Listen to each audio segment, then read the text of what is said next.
everyone. Welcome back to a new episode of The New Unfiltered. Before I get into this episode, I want to encourage any of you who live on the East Coast to check out where we are filming, which is called Metro Podcasts in New York City. Head to the show notes if you want to book your own studio space here. I have filmed all my podcasts this week here, and I just love it.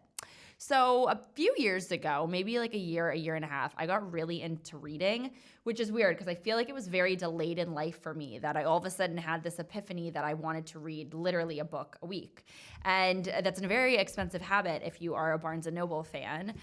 So I got a library card when I was in Austin, and then anytime I'm visiting my parents, I'll go to the library there. And a few months ago, I was at the library, and anytime I am near a library, I'll pick up about 5 books. I like to read between 3 to 5 a month, and I do it in the morning. I do it before I go to bed. It's really become part of my routine, and I find as an entrepreneur just really important to read. And I also very much like hard copies of books. I've never read anything online or on a Kindle or anything unless it was some form of a news article. So one of the books I picked up was called Reply All. Now, I work for myself and I have my own business, so I've never worked in or had to go through that traditional job trajectory aside from when I was at Disney. So as I started reading this book, I was like, wow, I wish I had these tips prior to me, even though I had my own show, but working for this large corporation.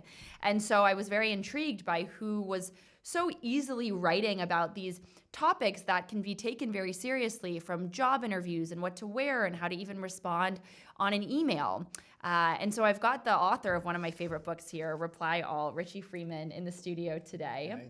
Thank you so much for coming in. Oh, thank you for having me. I appreciate it. And real quick, a side note, when you mentioned about you not being a really good reader, that was, my literary career, I've had 8 books already, and I was an awful reader growing up.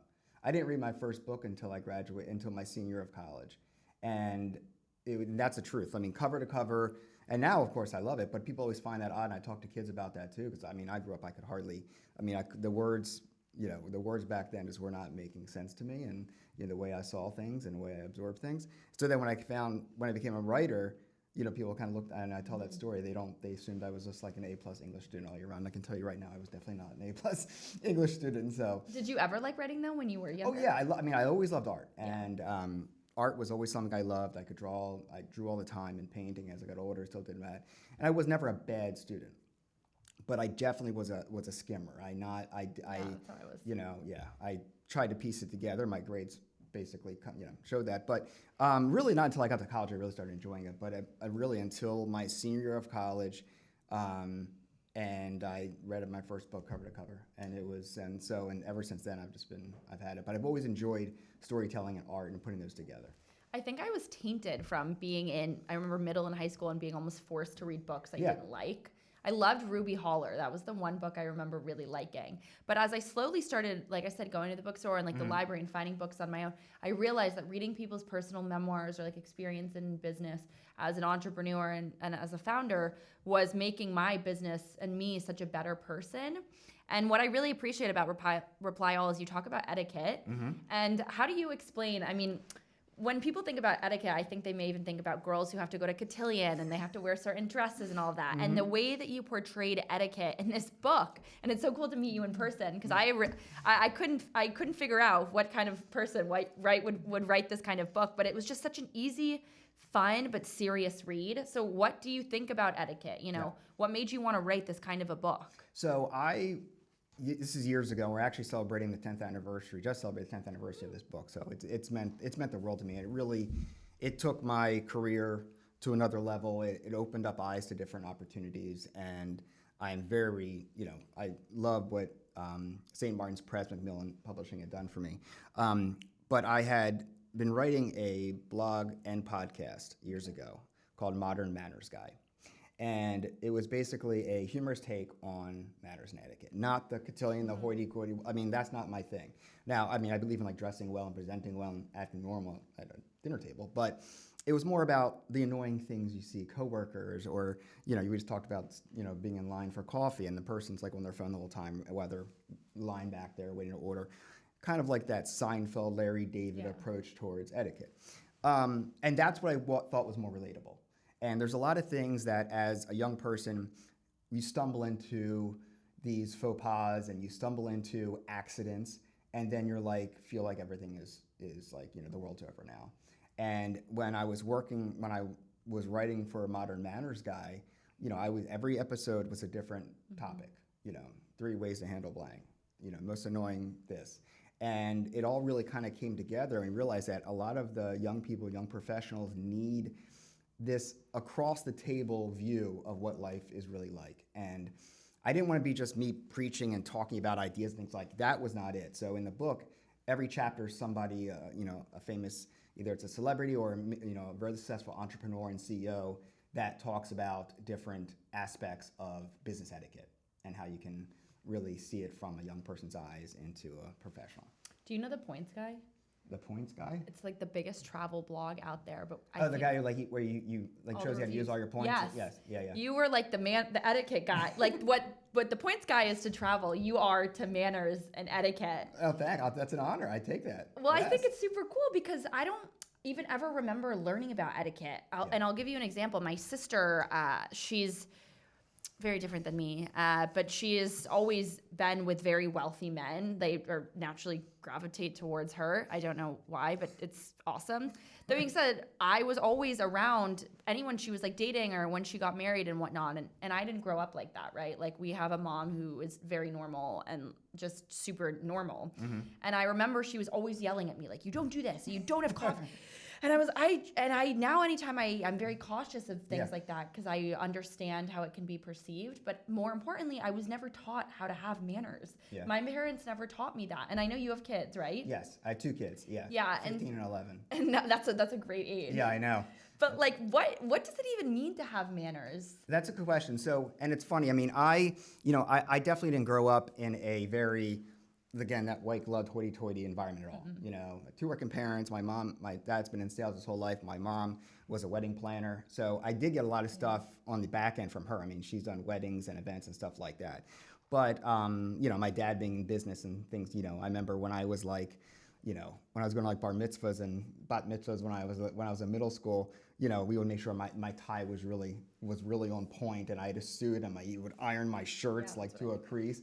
And that was like teach you how to like present yourself. But it's as you get into the workforce, you witness things and you're like, oh man, is that really like that person's really doing that? Or I really don't like that part, but you don't know really how to say or react. And at the end of the day, manners, I look at manners overall is how you treat people and how people react to you.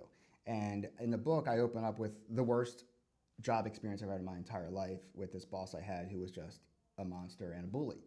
And I was like, I would never even think about doing some of the things that he said or would do. And then you start to like categorize things like, oh, I would never want somebody to do that. And so, being a parent, I have my kids, and look, I'm never going to say like, oh, go watch. You see Alexa over there? Do not be Alexa. It's not like that. But it's more like, we point things. I'm like, well, did you see how, they were talking back to their parents like that? Or do you see how, they yelled back at the coach? Or, you don't answer your phone when you're at the dinner table with so-and-so. And like, there's certain little things like that. It's not about being uptight and back straight. Like those things are, you got to figure on your own. But it's more about just that presentation and respect factor across the board.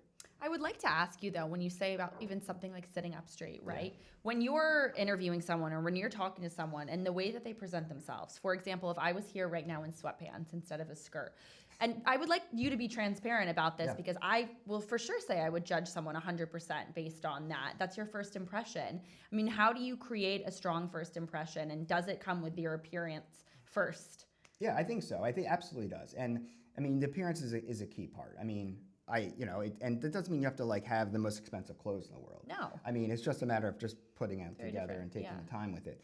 I think this, like, do you remember back in the day when like Zuckerberg came out and it was this whole like hoodies and I mean, you're an entrepreneur and CEO. You've seen all the Silicon Valley hustlers and stuff like that, where it's like, it's almost like this cool thing to be like sloppy or just like, I don't need to care about it. That to me is just, that was a phase. And everybody tried to follow it when it was hot, and then you realize it's just not happening. It is about presenting yourself because, even if the person knows who you are, it's just a respect thing that I think you have to take care of yourself and put it forward. And again, it does not mean about just having expensive things and trying to flash a watch or a necklace or stuff like that. It's just about, when somebody wants to show up for you, you have to show up for them as well. If you go to a meeting with somebody, know your audience. Look, if the person is a sweatpants person, okay, I get it. That's totally cool. I mean, maybe wear jeans or something like that. You always want to be like a little bit step above that. Mm-hmm. So that's kind of the rule I follow.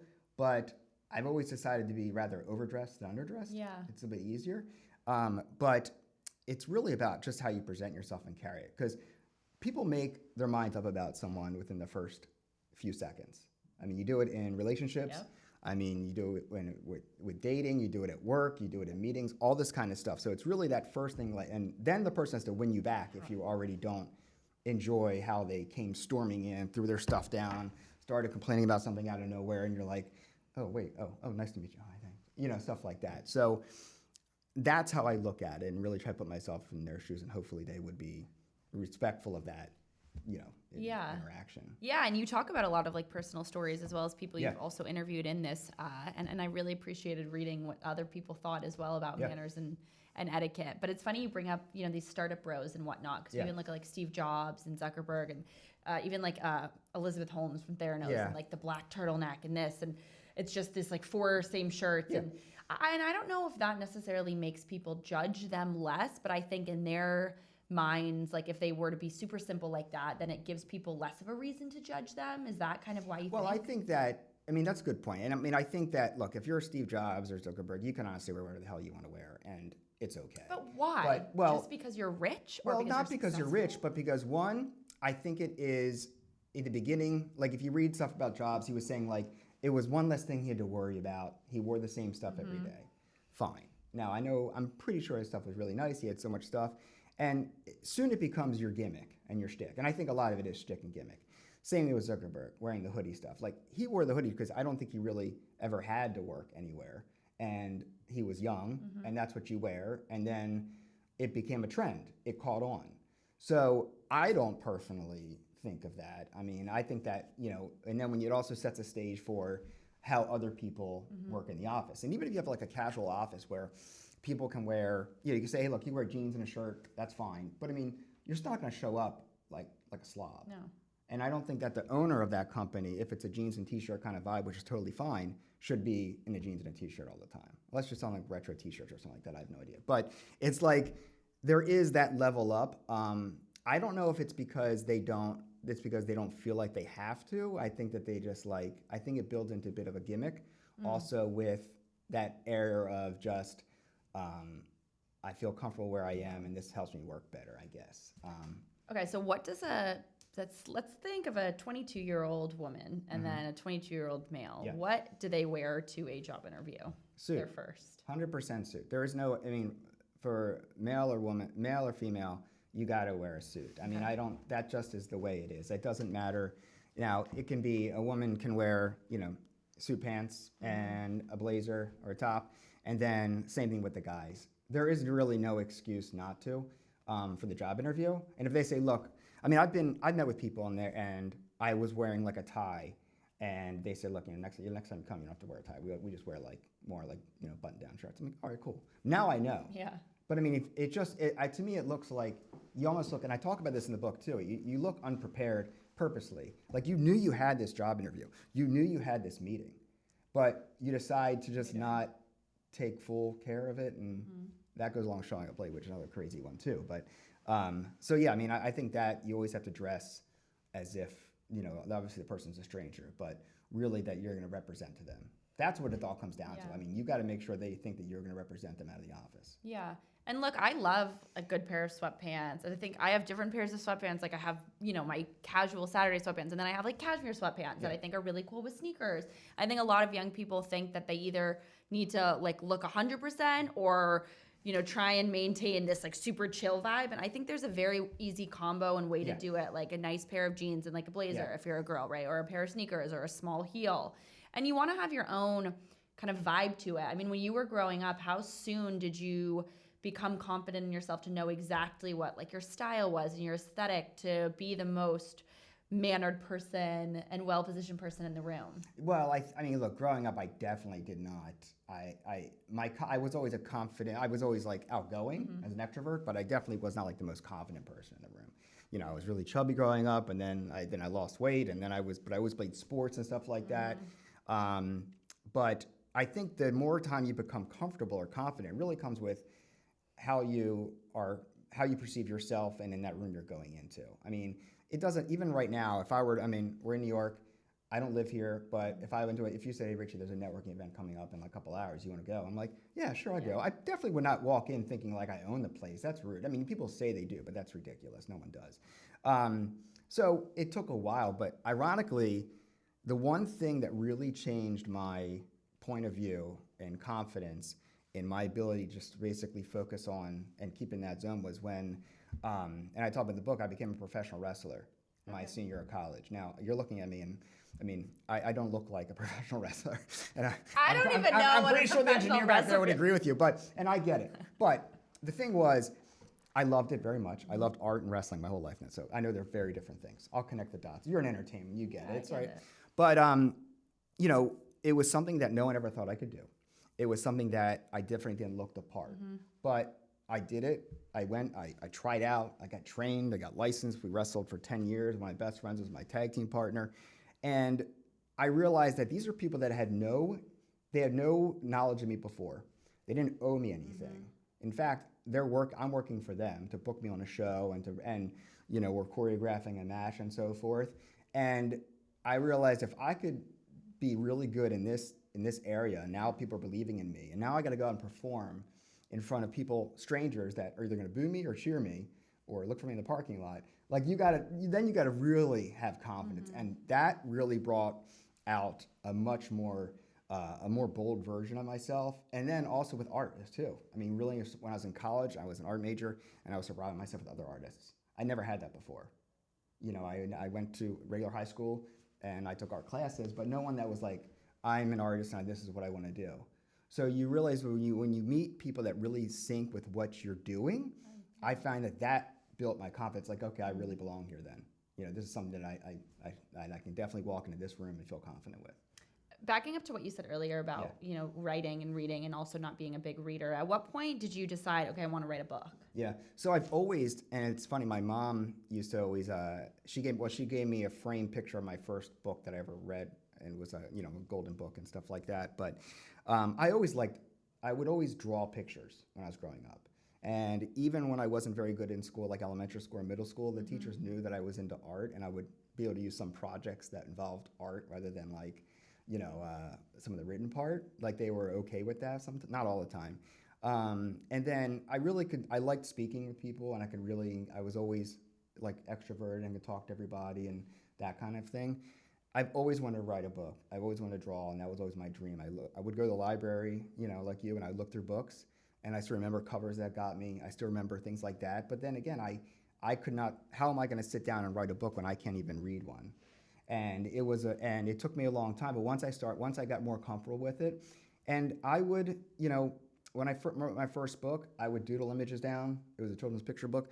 Doodle images down. Back then I think we were just writing on a computer, but it was, I would write down ideas. And when my wife was pregnant with my daughter, that's when I really started to think about, okay, I can maybe make a book for her that my daughter would be proud of. And so that really tipped it off. Yeah. But I always wanted to do it, but I kind of kept it quiet because I was too afraid again, it was a room that I wasn't supposed to be in yet. The blog that you had, blog, website, whatever it was, were you making money off of it when it? Oh, the podcast? Yeah. Oh, Yeah. Yes. The Manners absolutely. one. Yeah. 100%. And that was very fast off the bat, or? Yeah, so with that, I mean, the way the economics of that works, I worked Macmillan Publishing and St. Martin's Press. They owned the podcast called quickanddirtytips.com. They still own it. Modern Manners Guy was a part of Quick and Dirty Tips. Okay. So I would get paid by them, and then I would get paid on ad revenue and things like that. Then the book came out, and I got paid separately for that. And then I would do speaking engagements, and then I would be able to wrap in, I get to wrap in this book with that when I talk about it. So in the literary world, I mean, as much as we like hard copy books, unfortunately, there's not many bookstores. It's so sad. Yeah, so the realities is, and the only plus I will say to that is that it does force artists to be out there more often. I mean, singers, musicians have to tour more, they have to perform more, and authors have to really present themselves more. Before you could hide away and be this mystery, which I always thought was kind of weird, by the way. But you have to really have that presence, so it does force them because you have to present yourself to show, and they'll go online and buy it. So that was the big advantage, I think, towards some of the bookstores closing. If I'm trying to find a silver lining in that, which unfortunately it is. But so there's other avenues that you have to find. And I asked other writers. I mean, there were places that I showed up for like a talk, and there were people that were Newbery Awards and winners, and they were, they had TV shows on Disney, and they had a cartoon sold. And I'm like, what am I doing here? But you get to hear about how they run their business. What do they charge for talking fees? What do they charge for travel? How do you, incorporate yourself? Things like that. That part was fascinating to me. And I think that a lot of artists need to know that. When I was an art major, a lot of guys thought they were going to come to New York City, go outside on the street on Broadway, sell paintings, and become the next, Picasso. It's never going to happen. No offense, but I mean, for those that were trying. But there was no business acumen to understanding what do I need to do to really make the most of it. And now social media has obviously changed things around too. But I started writing a book, and I got rejected by two publishing. I only sent it to two, which I figured. And back a few years ago, I did an interview at BookCon. I presented two well-known authors, but in the influencer space. So they're not traditional author like you. They were, amassed a major amount of followers. Yeah. Somebody probably wrote the book for them. And I find now in the world of publishing that unless you have X amount of followers, they're much faster to turn you down. So in comparison to when you wrote Reply All, I mean, how much has publishing changed? Oh, I mean, I will say the rejection part, I still get rejected. Yeah. I mean, there's this. I mean, look, and this whole rejection thing. I mean, that to me is people act like they kind of just walked off into the world and everybody agreed. I mean, it was great. Everybody's got rejection. Like, look up J.K. Rowling, her story about Harry Potter. That's a fascinating story about rejection. But also, I mean, when I for Reply All, I was already working for Macmillan Publishing, but we had to sell the idea of the book to them. It was not a guarantee. There was 15 other hosts on the Quick and Dirty Tips podcast network that all wanted books. Some had some, don't get me wrong, and they had a lot more followers downloads than me. So I really had to sell myself to it, and they believed in me, and I felt, and I love it very much. I mean, it's a huge honor. But nowadays, you're right. I mean, these Insta celebrities that have the value in them is really just the followers they bring.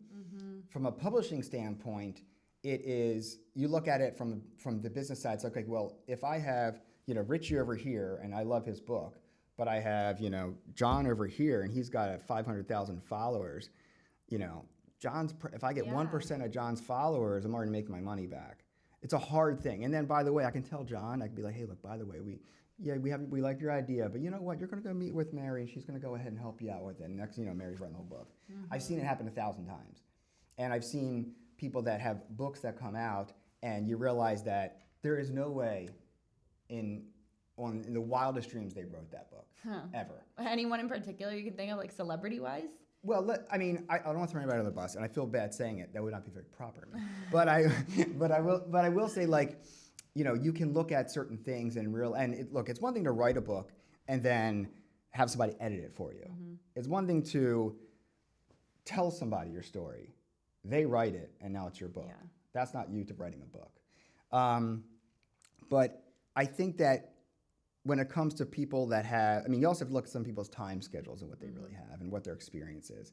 Have they really ever done anything in the arts and entertainment world aside from just posting stuff online? That doesn't give you a... No. So, and also, it's also about like the turnaround time too. I mean, your people are getting book advances and then they're turning it around and all of a sudden it's out of nowhere. So, you can kind of tell if you kind of look at the person, but I mean, I have good authority of situations where it was definitely not. It was a ghostwriter, which is fine. I mean, look, as long as the book entertains and it makes well, and that's all that matters. And if the person's okay with that, that's fine. Did you write this whole book cover to cover? 100%. No help? I've never. Every single book I've written, I've written. How do you I have an editor. Don't get me wrong. I have somebody, because the only way a book will work out is there's no such thing as writing a book yourself and thinking it's going to hit. And I have an editor for Optimistics. I had an editor for my children's books. I had illustrations, and I would send it to people and say, hey, what do you think? And I trust the people I trust. For this book, I wrote every single word, but I had somebody, of course, look at it and say, okay, what if we do this? And I'm like, oh, that's a good idea. Okay, great. And that's being open-minded to the creative, the creative concept and process. If you don't do that, I think you're just losing out. Like, nobody's first draft is the best of anything.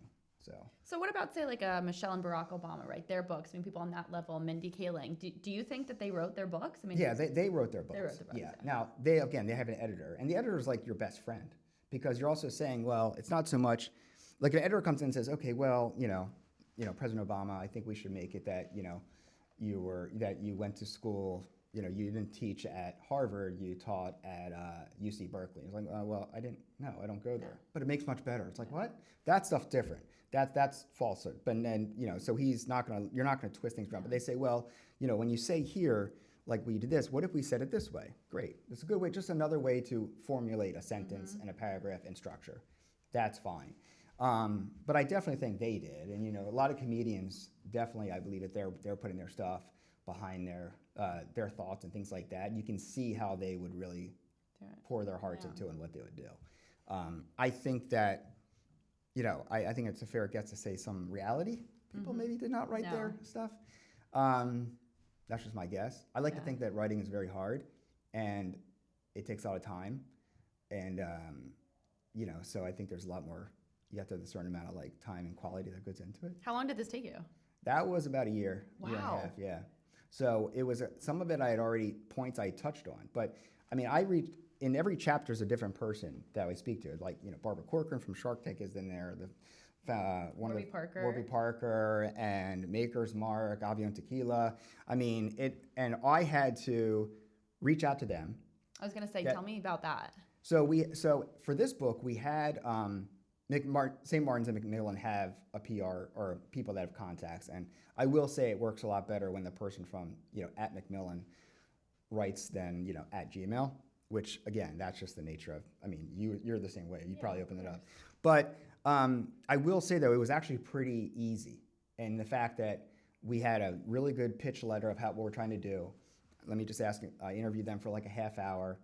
Phone calls or in person? Phone calls.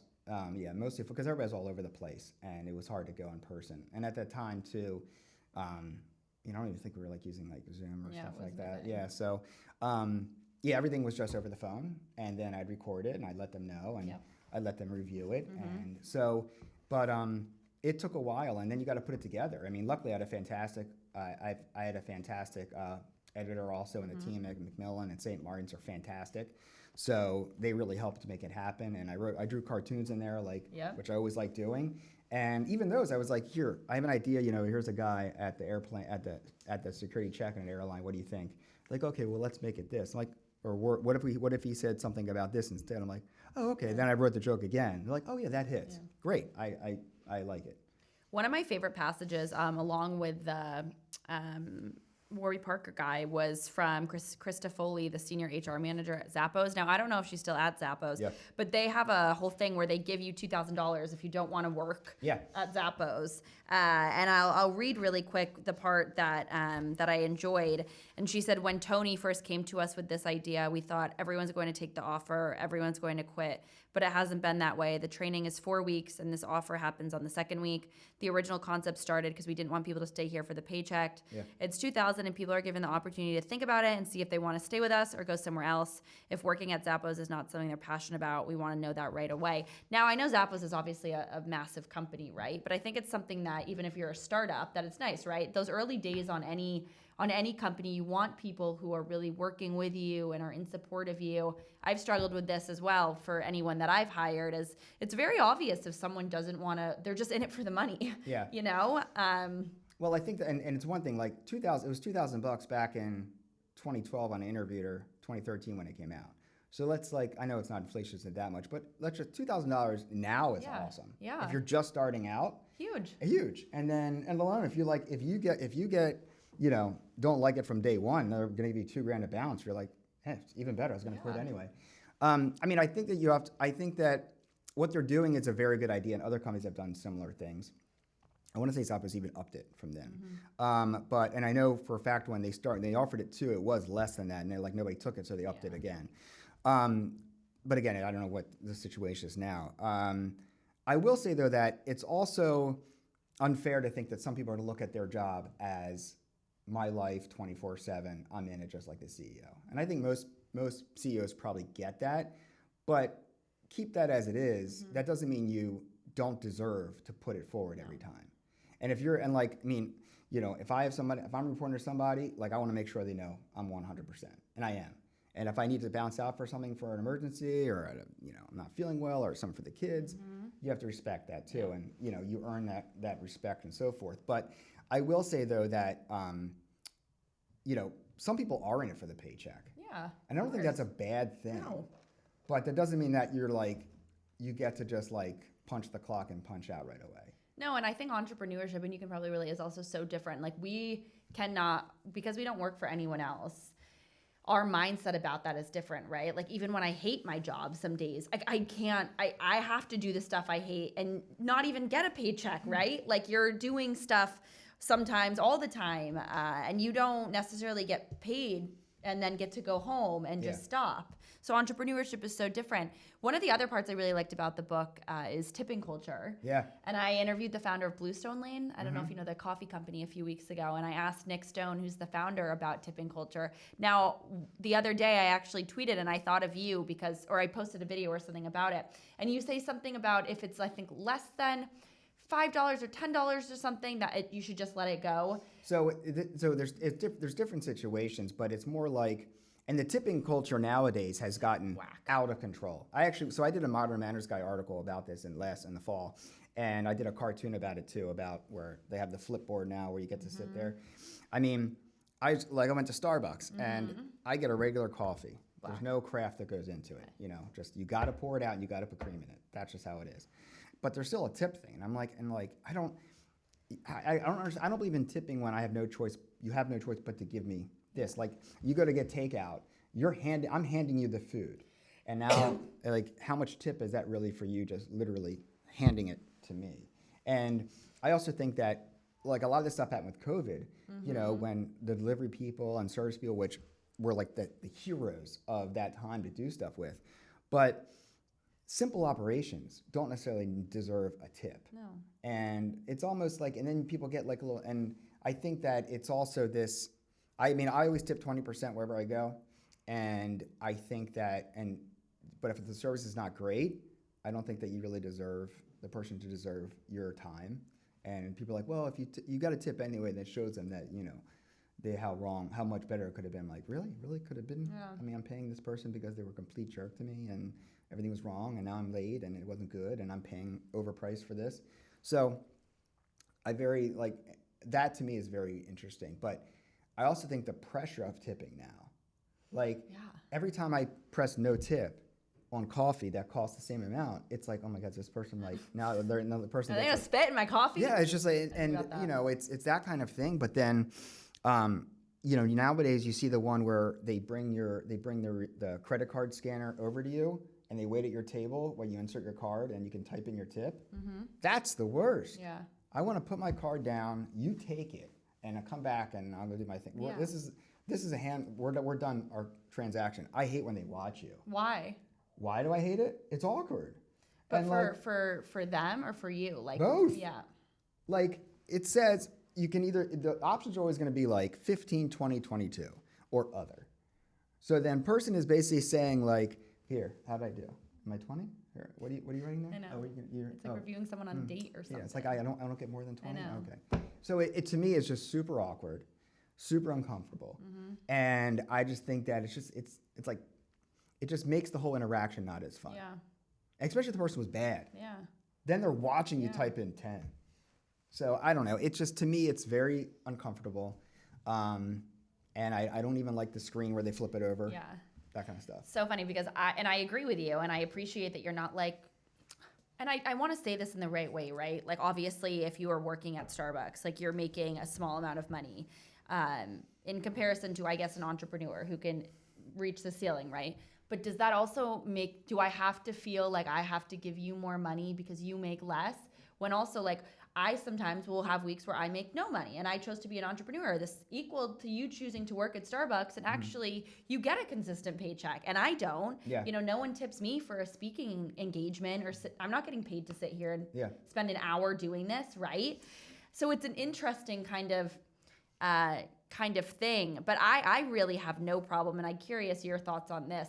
A lot of times, anytime I go to dinner and something's wrong, or if my friend gets something, they always would be like, Alexa, I need you to say something. Yeah. I am just the only person ever at the table who's fine to be like, hi, this was not good. I either want this taken off my bill or I think it's fucking fun. Not in a way that like I want the free food, but like if something is wrong, I think everyone should know. I think I shouldn't pay for it. I think I should maybe get a gift card, but I will stop at like I shouldn't pay for it because they're doing a service. I'm here to enjoy it. Yeah. And if it's wrong, I don't understand why someone would sit there and eat bad food. So is that bad manners? No. But I think there is an etiquette in that too. Like I have a friend of mine who's one of my closest friends, and every time, and he's known for doing this a lot.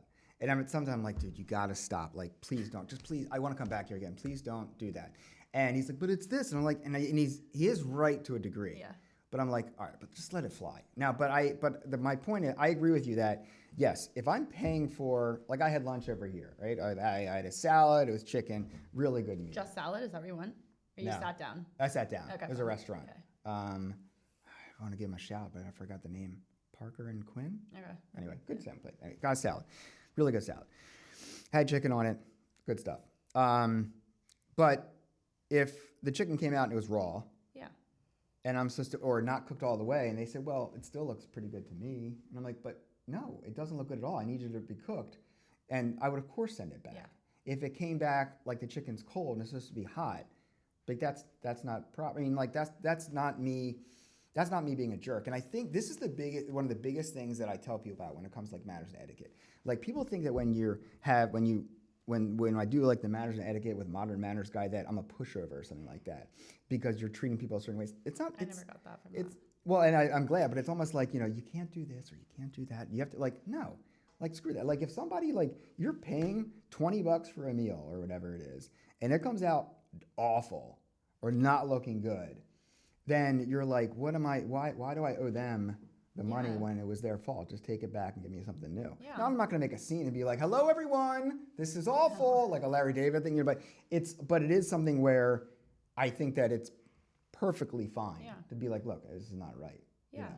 And however they reciprocate it is up to you. So it's up to them. Yeah, because and since I moved to London, it's night and day difference there. Like I can't return things in London. I can't tell someone something's wrong with the meal. God forbid I go to Paris. They want to completely cut my head off. You are never right as the customer. Yeah. But America is a very customer driven place, which is so odd to me that they've made this tipping thing so in your face because they almost want the customer to always be so happy, but they're making us so uncomfortable with these mechanisms they're going about giving people the tip.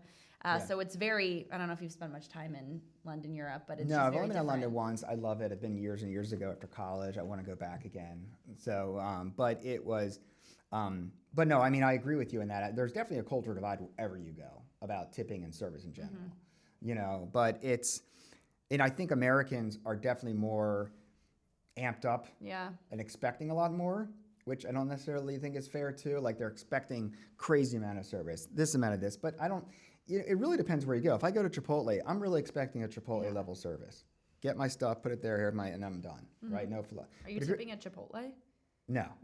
I'm not. I don't tip. So the biggest conundrums we face with tipping is tip at takeout, tip at coffee, or tip at fast food. Like before the tipping. So and there's also a thing too. If you pay with cash, there is no tipping option. Only when you pay with card do they give you the receipt to tip. That's kind of weird. So if it's a really big thing, then why won't they ask you to tip when you give cash too? Not that it's a way out, but it's still. If you're at a nail salon, I've been asked, hey, we only take tips in cash. Well, that's it. Yeah, that. So my wife and daughter will go and we'll get and they'll tip. But if you think back to take a Chipotle, for example, before COVID or before this tipping screen flipped your way kind of thing, nobody tipped a takeout or a fast food place. Chipotle or Chick-fil-A, for example. No one ever did that. Now it's an option. It's well, how did things change since the last time when I was doing it for years and years and years? Yeah. But So that to me is like you have no choice but to give me the food. And I hope it's with a smile, and I hope that and I hope that you enjoy the brief 8-second interaction we had together, and that's awesome. Yeah. All right, but I think that when it comes to like you go to, a nice restaurant, they are written up in Yelp. They are, you go in, they expect, it's very neat, very like it's presented really well, and you're not getting what you expect. That's a big deal. That's a huge deal to me. Yeah. And there also is another regarding dining is how people split the check. This is a very big debate. Yes, you talked about this in the book. Yep. Not everybody agrees with me, but I don't believe in splitting the check evenly, as when people say they do. Like, I've been in situations where my meal is, let's say we went to dinner, okay? And we'll throw the engineer in as well, because you need to work for this scenario too. So thanks, buddy. So he gets a lobster, right? Yeah. I got a burger, you get a salad. Yeah. At the end, he's like, all right, you're gonna split it up? You were split it, that's fine. You're like, people do this. I loathe when people, and like, this is my biggest thing. And then you're like, wait a second, I don't know if it's not really even. It's like, oh, come on, just split it. And then he's gonna have an attitude when you're like, actually, no, mine was a little bit less. Fine.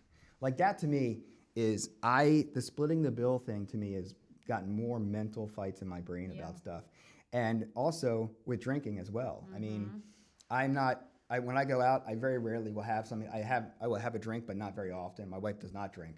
So if we go out with other couples, people like to drink, and I'll have at it. But I'm not, that bill comes, and your $8 glass of wine is wrapped in between my salad and, chicken or something. I'm not paying for your drink. No. Now, a couple bucks here and there, split it down the middle, totally fine. But what's a couple bucks? Like 2, 5, 10? I would think like $5 is probably good. I mean, but it's all a matter of like respect. Like if somebody says, you should be able to acknowledge that your meal was more. So we go out and, let's say we go to Starbucks, for example, right? I get a $3 tall pike and you get a $8 latte frappe, whatever. You're like, hey, let's split it up. I'm like, that's kind of weird. I mean, yours is literally twice as much as mine. But like, that situation is not going to happen. And you acknowledge, like, no, wait. If I said, look, we'll just split it. Like, no, come on, I spent way more than you. Please, come on. Yeah. So and you're acknowledging. Like, or if you go to a restaurant, somebody says, and they're like, well, look, I had 2 beers. Don't pay for the beers. I'll take care of this. And you're acknowledging it. But if it's like, mine was 20 and yours is 26 or something like that, and I'm like, we'll just split it down, and it's like, take care of me next time. Great. I like that. I'll buy you a drink next time. Yep. And that also sets up for the next meeting where you're going to see each other again too. And not that you're saying, hey, by the way, remember that time we're like $3 off? So remember, I get a coffee. Okay, but there's people that for sure have probably said like, hey, do you remember that time? Oh yeah, I that's a little tacky. And then what do you think? Do you just in your mind you're like, oh, this person's a little tacky? Do you say? Yeah, in my mind I think they're tacky, and then I wouldn't tell them they are. I would just be like, oh yeah, that's right, I'll get it for you. But again, I very rarely is it a situation where like I'm going to make somebody split it with me because of my belief on this whole splitting thing. And then like I would never want that to be that person. And I'm shocked when people are that person and no one else finds, like I'm at a table with like dinner with people with like, 4 other couples or whatever. And then the drinks and the meals, and it comes to splitting it evenly, and I'm getting hosed on the bill. And I'm like, no one here thinks this is weird? Yeah. Like, then you're like, well, like, who's the asshole? Is it me for bringing it up or you for knowing it? So much, yeah. And so it just really changes the dynamic. But but I mean, it's almost like the person that actually says, hey, wait, by the way, no, I ordered this and this, so we're going to pay more. We're going to pay it extra. It's like they need a gold medal. That person is definitely a champion. I've had some extremely more than 20 uncomfortable times throughout my 26 years so far. And in particular, I will say some of the worst times I've had are out with my friends who come from a lot of money and it is going on their parents' credit cards. Yeah. And any of them who are listening to this, I mean, obviously they're I will say, like, for whatever reason, a lot of my friends have come from a lot of money, and I just did not grow up that way.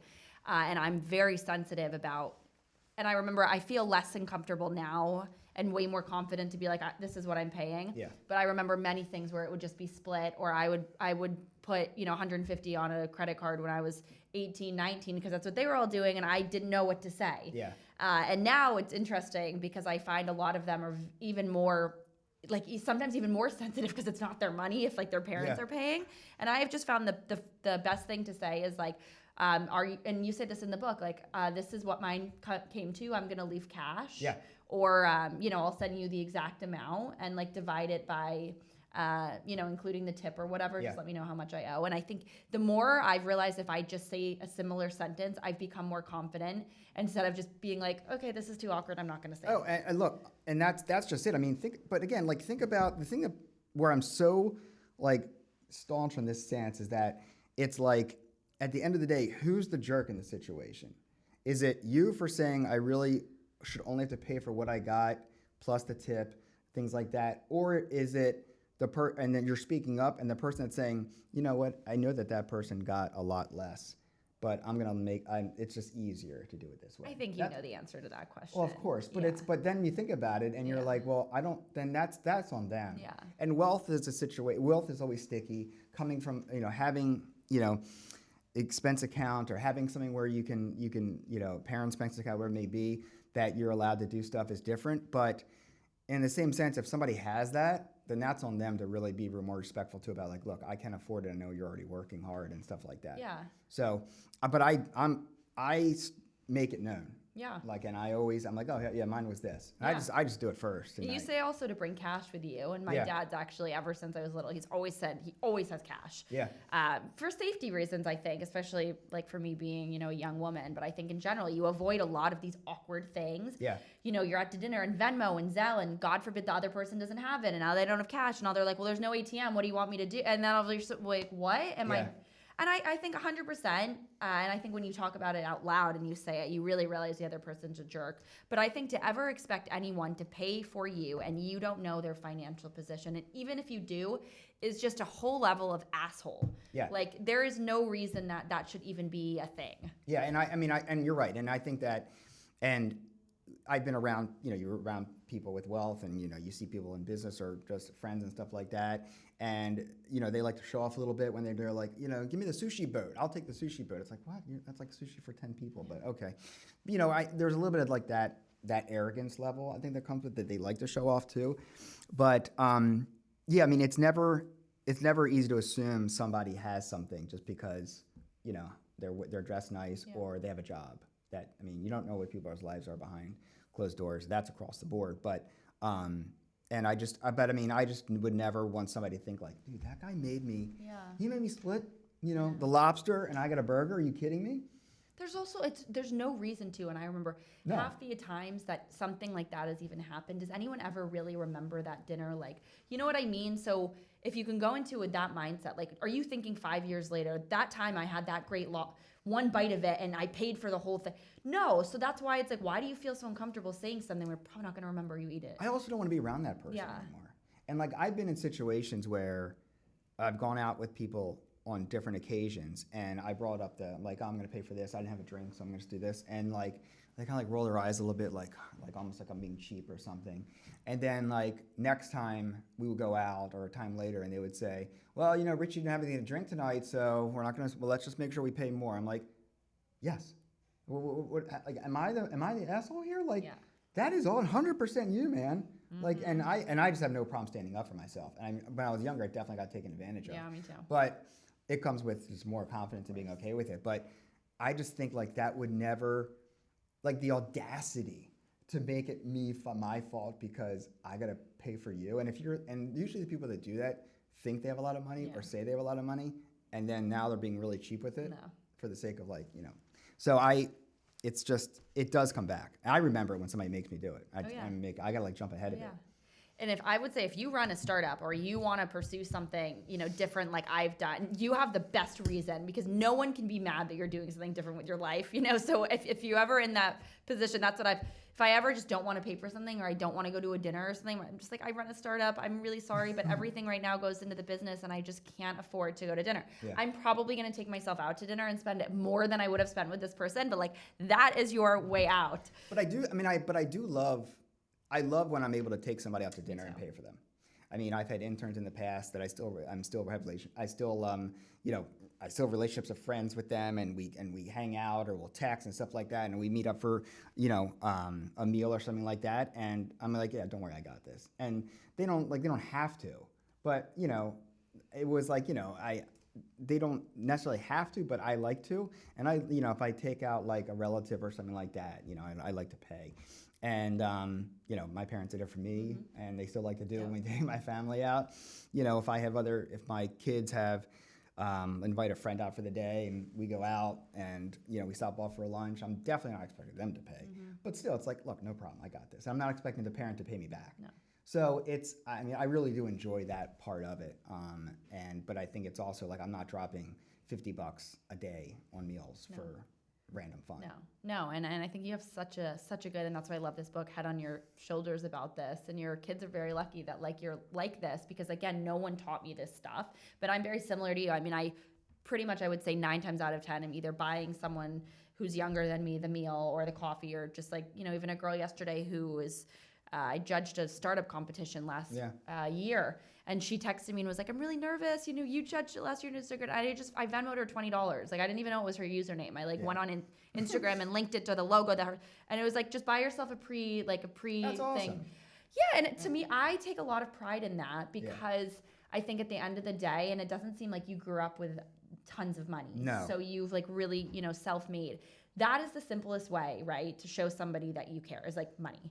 Buying your parents or the kid something, because it's a gift, not necessarily even hard cash, but an experience, a coffee. You can do it. Yeah, it's not like you're giving the person here's $20, by the way. No, thanks. It's like you'd rather here's a give them a gift card, and if you go to coffee and they insist on treating you, and you feel again you like you said email them a gift card to Starbucks for $5, $10. I mean little stuff and it really a $5, $10 gift card or treat yourself to something. That means a lot. It really does. I mean, this happened to me maybe 2-3 weeks ago. When I go to this coffee shop all the time, and I went to go up to it. I went to go pay, and the person said, "No, this one's on us. All right, this one's already paid for." And I was like, I know I come here a lot, but I don't get free stuff. It's like, no, the person before you said to pay for the next person's thing. That's sweet. And I was like, it was $4, but I'm like, so I did it for this person, next person. I gave my 10. I said, look, I mean, now I don't know how long the train went on after that, but when they weren't expecting it, but that to me was just what the person did. For $3 to $4, they treated my coffee, and I was like, that is so awesome. Yeah. That really is a cool thing to do. Yeah. So I think in this day and age with social media and whatnot, we've lost so much of humanity, and the way that I can Venmo her $20, I don't even have to go to the store. Maybe she bought herself went towards a new pair of shoes. Hopefully it bought her coffee or something to make her feel more confident when she was standing up on stage. But we lack the emotional, people to people skills now because of the internet. And you don't necessarily talk specifically about that in the book, but I like that you have traditional forms of interaction and manners. What do you think about handwritten cards? Oh yeah. First of all, the face-to-face stuff is huge. It's huge. And it's funny. I remember years and years ago, I was working for a company, and I had a junior that worked for me. And he was not my assistant, but I was a senior, he was a junior and worked with me. And we became very, very good friends. And we were 14, 15 years apart in age. We became very good friends. And he made a good point. He says, my generation was the last one before we all only had cell phones. Yeah. He goes, I got one later when I was in college, or at the end of high school. But the generation where it's just mobile, it is killing interaction. I mean, and I have teen kids, and my kids are fantastic. And if I tell them to turn it off, they turn it off. There's really no they're really cool with it. But that's how they communicate. And when you see people interact and talk, I was just and who are young or just younger than you, and you think that you're not expecting it, it blows your mind. When I was interviewing for my other book, The Optimistics, I was interviewing this woman's daughter about her father, and she's 15 years old, and I have a 15-year-old. My 15-year-old and my daughter is fantastic. She's super smart, super athletic, very sweet, but when I interviewed this other girl, we were interviewing Zoom, she's looking like this, face forward. She didn't look off. She didn't play with her hair. She was talking so eloquently. And I'm like, I'm like, you're 15? Yeah. I was like, good Lord, you sound like you're 30. Yeah. But it is, and you see this in your work too, like if you have somebody you're going to put in front of someone else and they're sitting there fumbling over everything, their words, their appearance, their delivery, or they're distracted by their phone, it's like, that's it. I mean, people get jobs based upon how they present themselves. It's like, hey, look, I mean, they might not be the best, but I can work better with them. Yep. And they're going to make other people more comfortable. Yeah.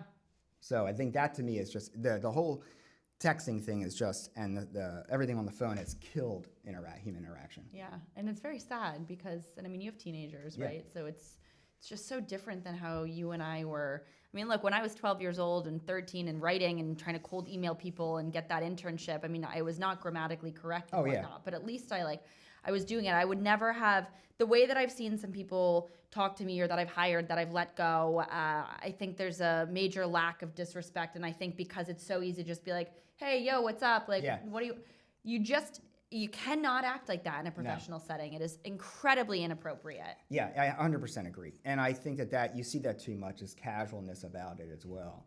And it is, I mean, to text your boss up when you don't really are not even like kidding around or even remotely friends, or you is just a letter U instead of Y. I mean, little stuff like that. But it's also like with texting too, I'll get texts from people and it's like, line. Like text rather than just one text with a sentence. Yeah.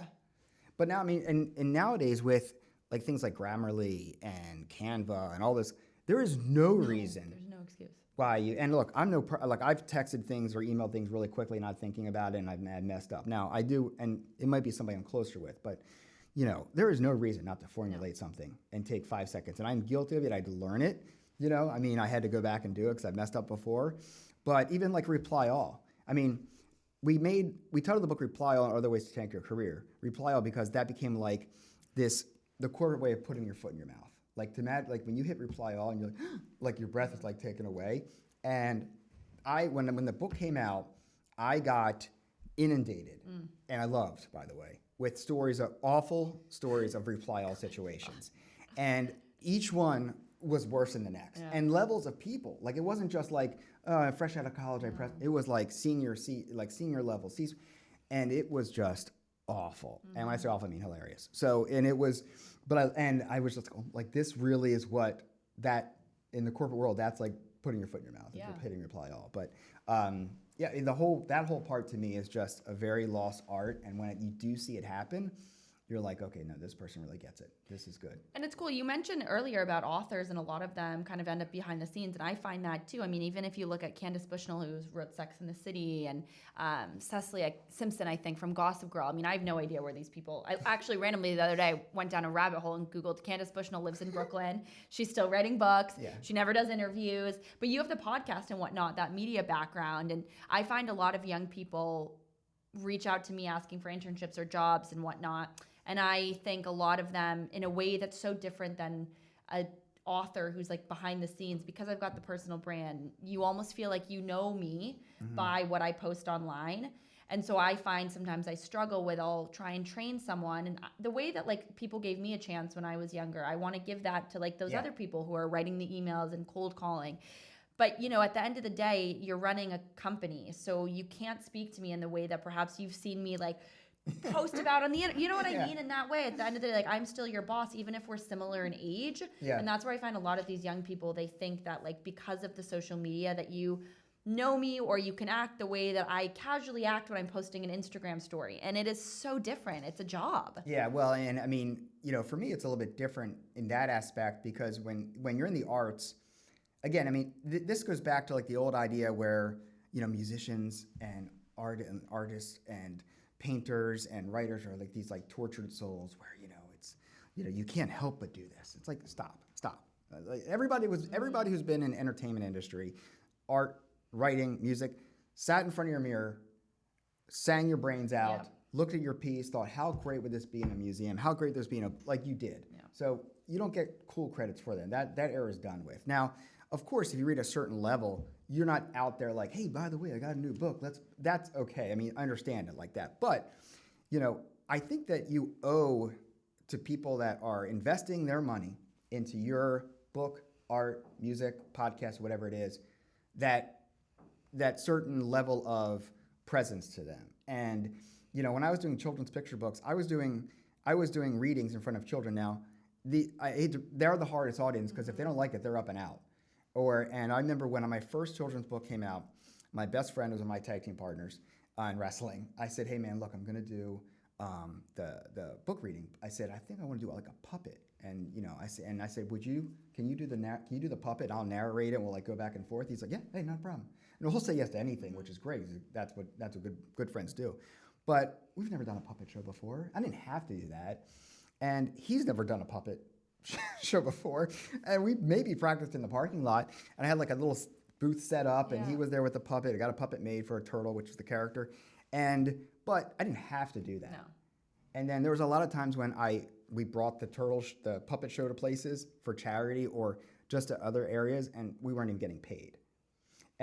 But that's part of your brand, and that's what you have to put forward too. I mean, and the branding of what you're pushing out, I think you owe it to the audience to say, here's the person here's the person behind that, and this is the way to get to know you better, or just as a way to add to the work. Again, that's why you want to see people play live or music. What's the most common mistake you see young professionals make when they're looking to get a job? I will say that one is about the resume is a big deal too. Again, with websites like Canva, your resume should be like perfect. It's already done for you. Like I was used to do graphic design, so that would take me like the stuff that Canva does would take me hours. But so I think like just the formatting and that, I think that people they may not know the industry too well. You can just look it up. Like everything is at your fingertips. Yeah, you can know the CEO, the head of this, how they dress, how they act, what they've done. Like look up stuff and be interested. I think that's a big thing too. They think they're just looking to get a job, and they're looking to. And I'm not saying everybody loves their jobs. That's not what I'm trying to say. But you should know what you're getting into and the people you're getting into. I think that's a big part about it. And then also it really comes to like the presentation of it, like dressing for the part. Yeah. Don't walk out now with the keychain with the lanyard of your college lacrosse team hanging down, and get your pants tapered. So like stuff like that, little little stuff like that. And I'm being picky on those kinds of things, but it's okay to present yourself like you already got the job or like you're gonna fit in. Hell yeah, of course. But you'd be surprised. People are they don't want to do that, and and then they try to go back into their old ways of like. And I also think that it's like I call it like vocal fry, but you seem like bros talk like this a lot, or they'll talk like a bro, or like some girls will talk like and it's like this like bro and that voice of like it's this voice you put on, and like I listen to Howard Stern, he talks about it all the time too, but it's like this yeah, really? Yeah, man, like bro, totally. I'm like, who are you talking about? Like no one wants that. And I see people do it. I'm like, and I've been in situations where I was working with somebody and they were really young and they were saying like, bro, or like their voice, the way they were doing. I'm like, what are you doing? Yeah, what are you doing? Like we can talk like this if you want, but not in front of that person. No. So it happens all the time. And I don't like, that's over. Yeah. That part of your world is over when you're in the doors. To me, I think that's something that's kind of lost as well. Yeah, and a lot of that could also be because of social media, right? We don't know where people are figuring out. Again, like the manners, the etiquettes. I'm glad I grew up and had the blog and like built my own brand because I've had to self-teach myself all of this stuff. And now I'm able to look at other experiences and other people and be like, oh God, they're really screwing that up. But like, what do you even say, right? They have to learn on their own. I had to learn on my own. Yeah, and that, like if somebody's not willing to like take a lesson from you and like listen to you, that's just on them. They're never going to. But I think that it's also like if somebody says something like if you deliver news to somebody, advice, and that's a little bit more in a more empathetic manner, and like you're like, look, don't take this the wrong way. I love you, you're awesome, but I need you to do X, Y, and Z. You're like, okay, cool, and they should be cool with it. Like you should be able to take advice. When I was an artist, you had to critique paintings in college, and people were like, no, that's this, that's not, and you're like, you had to take it, and no harm, no foul. Like we're all friends, friends or knew each other, and classmates, and that just comes with the embracing critique.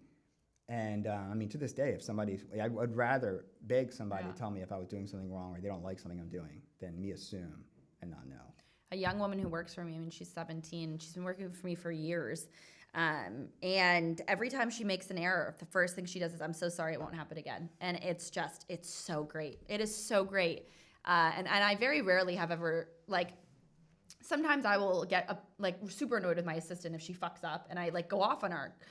And she's like, well, you didn't tell me. And I'm like, I don't fucking care. Like, just apologize. But you know what I mean? Like, and sometimes I think people have to realize that, like, if you're working for someone, sometimes you just have to shut up. I mean, I've consulted for people, and a lot of times I find myself like, I didn't do this. Like, the best thing to do is shut up. And sometimes you just say, it won't happen again. But I think also, if you really didn't make the error, you can say, like, you know, I'm really sorry this happened. I actually didn't do that, but I will make sure in the future this doesn't happen again. So there was, when I was training to become a professional wrestler, the world of pro wrestling, I know I'm kind of this, I trust me, I'm bringing it back, I promise. Okay. But, you know, you have to learn that world and that culture, right? And I mean, there's a respect factor. And yes, it's choreographed and people know the ending, stuff like that. I don't want to burst your bubble, but it still hurts, but it's not, it's choreographed. But anyway, but there is a respect factor, right? And when you become a champion, you know, you're becoming a champion as like to represent the company or do something like this. You're really not beating the person, right? It's the person allowed you to help do that.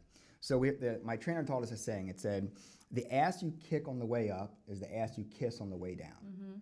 And what that means is that if you treat people like shit getting to the top, I guarantee you when it's your turn, when they're walking their way up too, they're gonna remember that. And I'll tell you right now, like the boss that I had in the beginning of the book, who was a disaster to me, and I'll never mention his name or the company, stuff like that, but I mean, he knows who he is. He was just not a nice person, period. And he made everybody in the office uncomfortable. I ran into him 15 years after I worked for him at a restaurant. This was maybe like 3 or 4 years ago. I didn't see him in forever. And there he was, and said hi real quick, walked away, that was it. And like, I don't even think he even recognized me at first. I mean, I looked back the same, but I mean, like, it was just a weird, like, he was surprised to see me, like, kind of out of place. But like, you know, I'm not gonna like rub in his, I mean, like, I'm much better person than I was with him, and life is better. I've had I've had, you know, people in business that we just don't see eye to eye, and you can break things evenly, and then it's just a matter of how, like, do they treat you later on. Like, you easily be, whether you're friends or not, go your own way, but you always remember the people that did you wrong. It's sad. You do. And there's nothing wrong with that, by the way. And I think that when you look at that too, it's about, you know, can you brush things off, or how are you going to treat people like that when you're on the way up versus when you're coming down? Because you're probably going to need help either way. Richie, you have been such a blast to talk to. Thank you. What makes you fearless? What makes me fearless? Well, when I was a wrestler, when you watch a 300 guy stand on your throat for 10 minutes, you learn how to be fearless. But no, I honestly kind of call myself a professional trier. I mean, I really am just. I learned very on that my road to whatever I wanted wasn't paved, and definitely wasn't. Nobody was lying it out for me, and art and books and things like this really kind of helped me do that. But I just really believe in honestly giving it a try. The what ifs of the world really don't affect me anymore. I don't care how many times people, if everybody's laughed at me about things I wanted to try, and then they call me up and ask for my help. So it's, those kinds of things start to get, after a while, you realize that, okay, if I want to be in this room, as you mentioned before, what's going to take for me to get in this room? And when I wrote The Optimistics, there was a gentleman in the book who is, has Alzheimer's, and he knows that his time is cut, and he told me that, he goes, Richie, time is important. And I was like, and it just hits so hard. I mean, here's a man that's looking at an incurable disease, but now I'm also looking at it where it's how do you relate that term to everything else, and how much time you really had to devote yourself to stuff. So that's kind of how I look at it. Thank you for coming on the show. Where can everyone find you on social media? Buy the books. You have 8 books? 8 books. So Wild. This is my next book coming out, The Optimistics. It's a memoir. I spent almost 2 years there were 3 gentlemen I met, and they have young onset dementia, which is all dementia before age 65. So most people think it's like your grandparents or older people. And these are people that in their 50s had to quit their jobs, their spouses are taking on, and they, rather than face that within the darkness of it, they call themselves the Optimistics.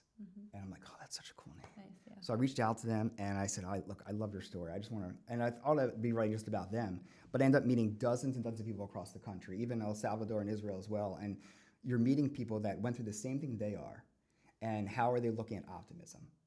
And I need help with that all the time. You know, I'm not rainbows and sunshine all day long. Nobody is. But I do think that how do you face optimism in everyday life, relationships, family, work, career, anything. So The Optimist comes out May 28th. I'll send you a copy. All my books can be found on my Amazon page. My website is richiefreeman.com, and then all my socials is at Richie Frieman. Thank you so much. I will link all of his books and everything in the show notes. And if you want to write a review for the podcast, you can go to the Apple Store podcast or on Spotify, The New Unfiltered. And I will see you guys next week for a new episode of the show.